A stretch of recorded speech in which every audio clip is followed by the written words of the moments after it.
Welcome to the Why Not podcast with me, Chrissy Hawkins. In a world where everybody asks you why, I'm here to ask why not. So sit back and relax or walk and listen and join me on this journey as we try to answer this never-ending question: what makes people say, why not? Okay, hi guys. Welcome back to Why Not.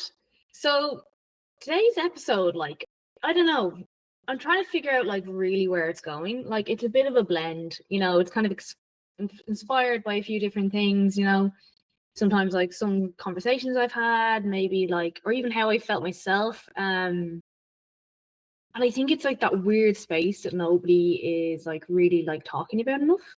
So you probably know it. You've been making moves or you're making changes, and you have started, things are going forward. And because of this, you should be feeling proud or excited. And I don't know, instead you find it feel a bit flat, maybe even a little bit lost. And it's not like you're struggling, but you're not thriving either. It's weird, and you're showing up and you feel you should be buzzing, you should be carrying forward. Every time you do this, you should be feeling really, really good. But you don't feel like there's that dramatic change or something, even though you're doing the work. And I don't know, the reason I'm thinking about it recently is because I've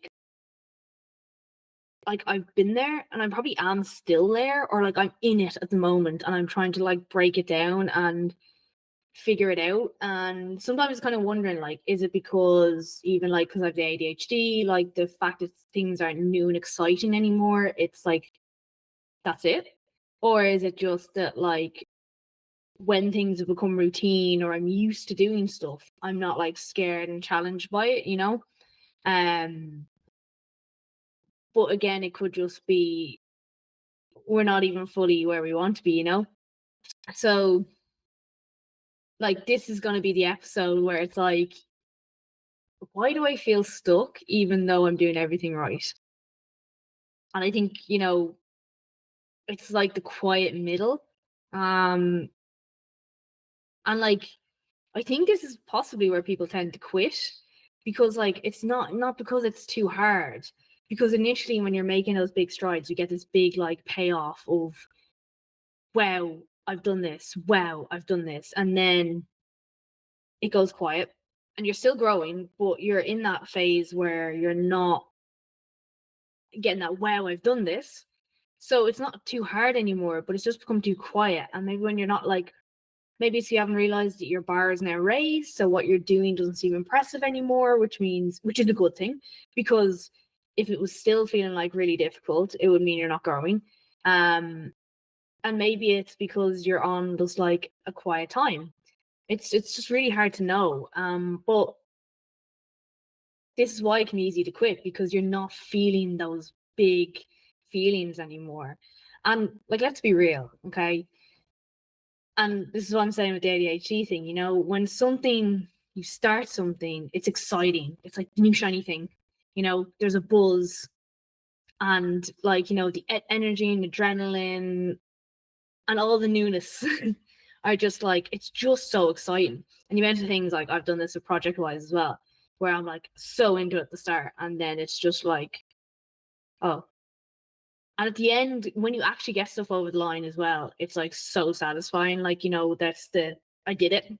And that's the hard one to get to a lot. And it's because of that bit in between, the middle section, things start to get a bit murky, it's repetitive, but you're you're putting in the reps and there's no glamour. And I think this is it when the doubt can really creep in, because you're doing the work, but it doesn't feel like you're getting any payoff out of it. But like I said, this is where you're doing the reps, and the reps are how you get better at anything. And that goes for fitness, that goes for jobs, that goes for career moves, that goes for everything. Learning a language. Hey, Chris is trying to learn French. Not doing many of the reps. Here I am speaking in English. But yeah, so basically, I think that's where I've been a little bit sometimes recently, it's not that I've dropped the ball. and I haven't stopped showing up.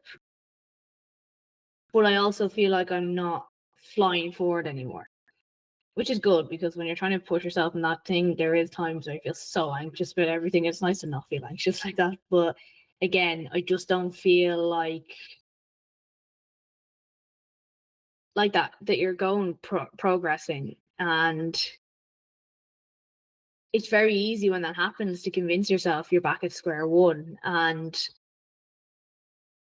this is where, like, talking about previous episode, like the climb, and you are just mid shift, you're mid climb, you're in the process, you're in it.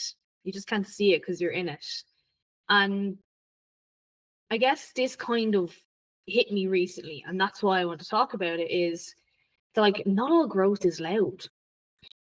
And like, some of those most powerful changes happen when it feels like there's nothing happening at all. Like, because you're not in crisis mode anymore, but you're also not in full flow mode either. Like, you're adjusting and integrating. And the thing is, because of that, you are getting stronger.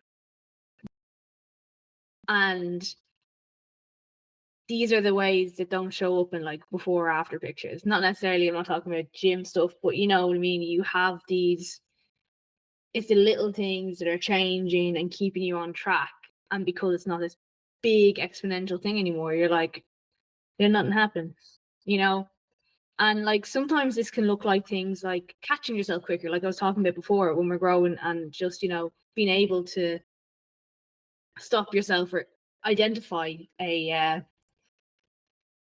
some behavior that's not conducive to what you want to do, and being able to catch that and stop it, saying no when you say yes, because that's a big thing I think a lot of us struggle with, is like that people pleasing. And sometimes you have to make these decisions where you go, no, I'm not going to do that for myself, because that's not beneficial for me today.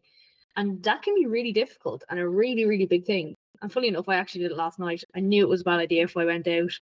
So I went out the night before, and I got home and went, you know what, I'm not going to do it. And like, being able to rest is a big one, I think. Massive one for me. Trying to rest without guilt, or even with less guilt. Like, I literally have to program it into my week. Like, this is what I'm gonna do. And I have to, like, have a little AI system that keeps me on track. But I literally have it in the days where it's like, this is the day you're off. And it's like, yes, you are off. Take the time off. And I'm like, I should be doing stuff. And it's like, you need the time. And today I've switched around what way I'm organizing my day, because normally I do stuff in the evening, but I've actually been like, it's more beneficial for me to do it now and get it done. Here's a big one for me, and that's feeling less reactive. I used to be hella reactive to things, and now I find I'm able to catch myself and bring myself back down a lot, which is massive. Now, that's not to say I don't react to things, but I react better to things, and I talk it through, and even just showing up, just being here, like, even if the energy is not electric, I would, like, this week as well, I had a really low energy week, and I normally would be able to use that as an excuse to kind of slow down and do stuff, when actually what I did instead was I planned around the low energy, but still got everything I wanted done. I didn't do any big progress things, but I kept my usual things intact, and that was a really big thing. Because, like, sometimes all you can do is continue what you're doing. You won't get the big leaps. But that's still valid, you know what I mean? Like, it doesn't feel big, but the fact that you're still doing it means you're reinforcing the beliefs that you can do it over and over. And without doing that, you won't get those reinforcements. And again, that's that thing, it's doing the reps. It's like the really boring training session, doing over and over. And now I can lift a little bit heavier. Well, this is what it is. This is emotionally lifting.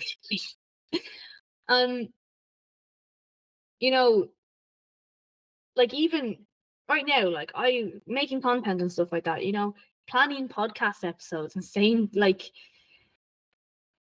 consistent training is the easiest thing for me to do. if I can get that done, I feel like I set my day up all the time. I'm trying to like balance work, goals, and life, like, and keep that all on track is really important. And like sometimes it does get a bit overwhelming. It just feels a bit much, you know. And it's not that I'm working crazy hours or anything. Like it's mad. Like I'm not doing 60-hour weeks, but because I'm in a transition period, it feels like a lot more. It feels like it can be way more draining. It feels like it's taking more out of me. And acknowledging that is fine. And learning how to work with that is fine. And learning how to kick myself up the arse is fine. And taking these things on, like you feel like you're a bit overwhelmed and stuff, but then you look at it and you're like, I'm still doing things. You know, I'm still making the plans, still making the recordings, still at the odd time say no to things. I know I hate saying no to things, but like I do have the time to not say no at the lot at the moment, as in like, so I have the time to take on other things. And you know, we go back to talking about the hill from like the previous episode, and that's all it is. Like it's not been a setback, it's just been a hill. Like, and they do feel harder, and it does, like I am slow down a bit this week. This is actually going to come out like in a week or so, which is funny. But you know, we are still moving, we're still trained, like, you know. And I used to remember doing this when I was doing spin classes years ago. I used to be like, just keep going, it doesn't matter how fast you're going, just like one foot in front of the other, keep going. And like that's literally, like, obviously you're not doing one front of the other on a bike, but you know what I mean, just pedal, just keep the legs moving. I've done that with getting people to do mountain climbers, like just keep the legs moving. And I suppose it's the same with life, isn't it? You know, if you just keep it, doesn't matter how slow you're going, if you keep moving forward, like that's the main thing. And like, I don't know, how do we deal with this? Like, really, what are we going to do? How do we figure this out? Because obviously it's something I'm still working through as well. And obviously, as I mentioned, like I have my little AI system that I've set up, that where I run through everything I'm doing every day in the morning with it, and in the evening we talk about what I did. If I didn't do some of it, why I didn't do it, was there a good reason for me not doing it? And that's really helped keep me on track. And I think the other thing about it is it's reinforcing the stuff I'm managing to get done every day, which is really important because it's just reinforcing that I'm the person who gets this stuff done. So I found that really, really helpful, you know. But I do think we do need to like be careful in some ways, and like drop the expectation that every day is going to feel amazing. Like you will have higher energy days, you will have lower energy days. There will have days where you just want to kick ass and you feel like you're on top of the world, and you have days where you're tired and you're not feeling it, and that's okay. And on those days when we actually get stuff done, instead of just like crawling back and doing nothing, and it depends, it could be a day that doing nothing's for you, but normally if you know it's coming, or you can feel for it and you can, I suppose, plan for it, that's great. If not, do what you can. But the fact you keep moving forward through those days instead of letting everything fall apart is going to be really, really important to continuing your growth. And like, we have to stop waiting for fireworks to prove we're making progress. Like, it's not always going to be big, wow, here's this project I completed, here's this thing I did, here's this other thing. It will also be, I actually showed up today when I didn't want to. I did more than I thought I could today. I didn't know I had the energy for it, and I managed it, you know. But even just pick one small thing. It doesn't have to be the to-do list, because we do put a lot of pressure ourselves on with the big massive to-do list, and just pick one small thing each day that can keep you connected to your goal. And then you remind yourself as well, just because you can't see the outcome doesn't mean the work isn't working. You know what I mean? As I said, me listing off the things I've done every day, even if they sound mundane and repetitive, it's reinforcing that I'm the type of person who does these things. And by repeating and reading and vocalizing what I'm doing, it's helping me go, okay, well, this is who you are and what you do. And this is why you are the position you are right now, you know?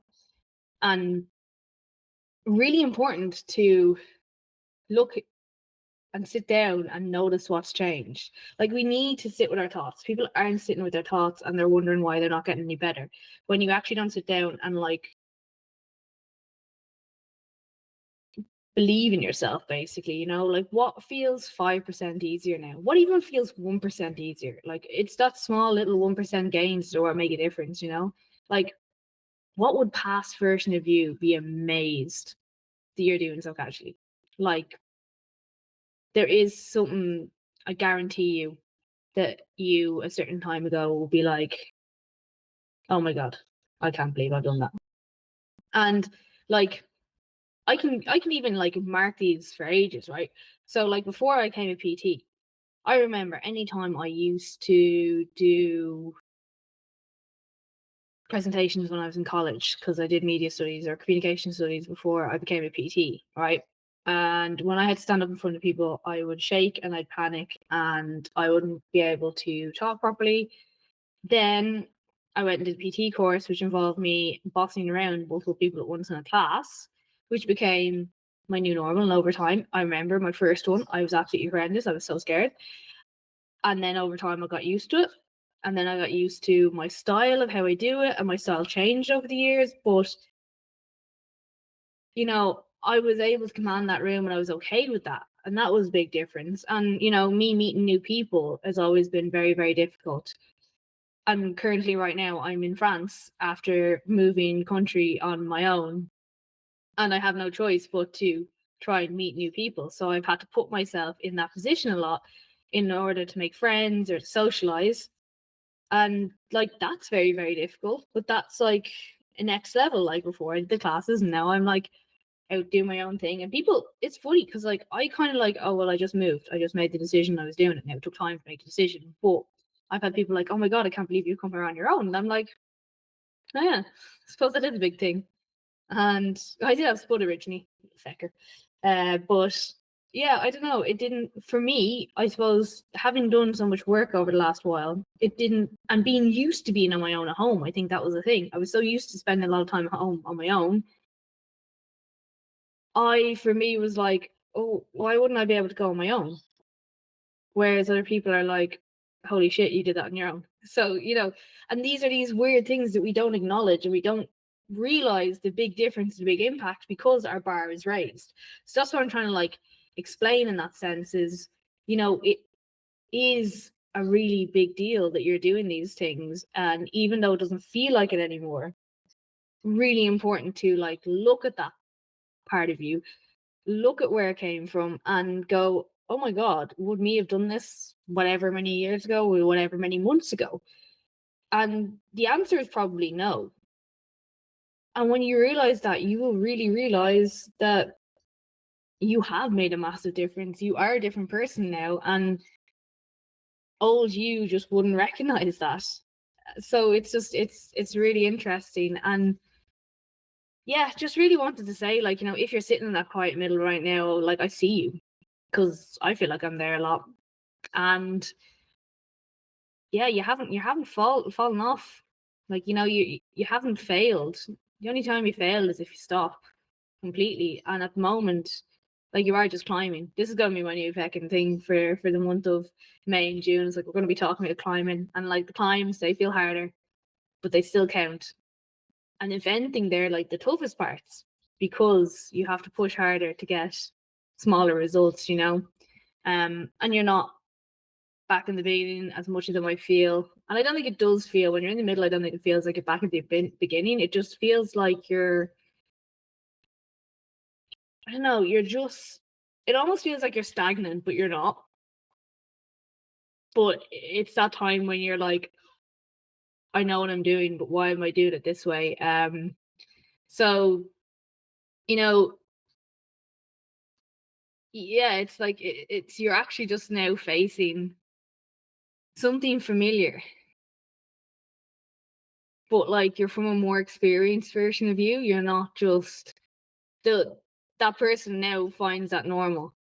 Um and like that is so much more powerful. You probably don't realize that like right now, but being able to know that that's you is phenomenal. Um But I'm interested, like, what does feel slow right now to you, but it's actually growth in disguise. It's worth looking at it. I'd love to hear responses, maybe comments, or let us know how you're feeling. I just really want to hear people's thoughts on how they're feeling about it. Am I the only one who feels like this, or is this like a universal thing that other people feel? Because it's such a weird area of life to be in, and it can be so hard to keep going when you think nothing's happening. But yeah, I'd love to hear from people. So please do get on to me. Please let me know what's going on. It's so interesting to me. But if you want to follow me on Instagram, follow me on TikTok, follow me on my website. I don't know why you'd follow me on the website. You can't follow websites. But basically, if you want to find out more about working with me, or even like get involved in the conversation, send me a DM, send me a comment on the Spotify thing. I'd love to hear people's thoughts on this. But you can find me at Strong the Saddle with an underscore at the end on Instagram, because someone got there first. And then we are at Strong the Saddle without an underscore on TikTok, because I got there first. And my website is www.chrissyhawkins.com. So if you want to find any information about working with me, or find out more, or have a chat, that's where you'll find me. And I hope you enjoyed this episode, and I hope you found it interesting and helpful. I really do appreciate everybody who listens to this podcast. So if you please could help me with the algorithm and leave a review on Apple Podcasts or Spotify. And even, if you want to reach out and suggest topics for me, I'd be delighted to hear from you. Drop me a DM on Instagram or TikTok. And thanks again for listening.